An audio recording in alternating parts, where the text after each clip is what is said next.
आज हम बताने जा रहे हैं यूजीसी नेट के बारे में थोड़ा बहुत। यूजीसी नेट एक विश्वविद्यालय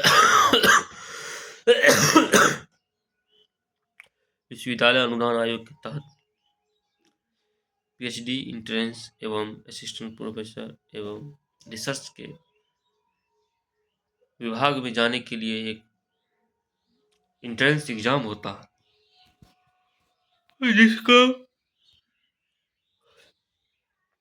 एग्जाम 2 साल में 2 बार होता है, एक दिसंबर में, एक जून या मार्च के। यह एग्जाम एनटीए द्वारा किया जाता है और यह नेशनल टेस्टिंग एजेंसी इसे लेता है।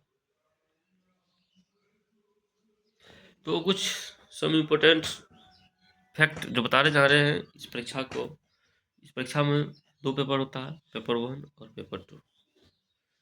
पेपर 1 100 मार्क का और पेपर 2 200 मार्क होता है। पेपर 2 और पेपर 1 कहने का मतलब है, पेपर 1 में आपके जनरल आर्म यानी कि जनरल नॉलेज एवं मैथमेटिक्स, एयर पोल्यूशन,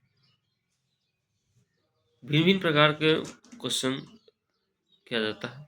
पेपर 2 में जो आप जिस भी विषय से ऑनर्स किए हैं या पीजी किए हुए हैं या अन्य हायर एजुकेशन के कोर्स किए हुए हैं, उसी हिसाब का सवाल किया जाएगा।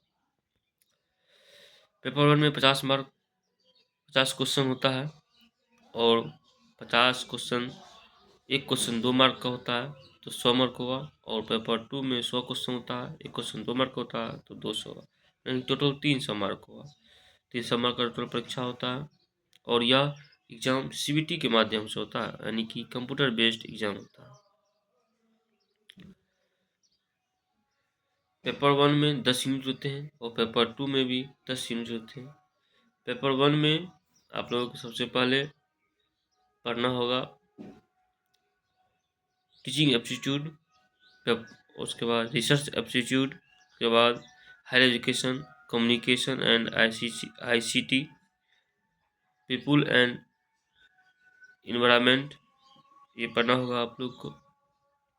रीजनिंग पढ़ना होगा, रीजनिंग और टेबल ग्राफ, जिसे डाटा इंटरप्रेशन भी कहते हैं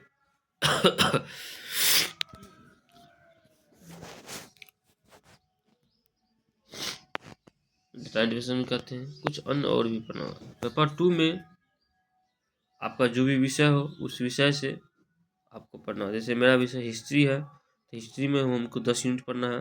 प्राचीन इतिहास, मध्यकालीन इतिहास और आधुनिक इतिहास और विश्व जागरण, नेहरू काल भी पढ़ना, संविधान के कुछ भी फैक्ट्स पढ़ सकते हैं, ये सब पढ़ना होता है। हम अपने बस एग्ज़ाम का शेड्यूल और सिलेबस यही है। आप इसे अच्छा से तैयारी करें और अपने जीवन में जो भी रिसर्च के विभाग में जाना चाहते हैं वो इस माध्यम से जा सकते हैं। प्रोफेसर, डॉक्टर, डायरेक्ट का डिग्री मिलेगा पीएचडी करने के बाद आपको 3 साल बाद। आप ऐसे सबसे पहले असिस्टेंट प्रोफेसर होंगे, एसोसिएट होंगे, उसके बाद आप प्रोफेसर होंगे। धन्यवाद।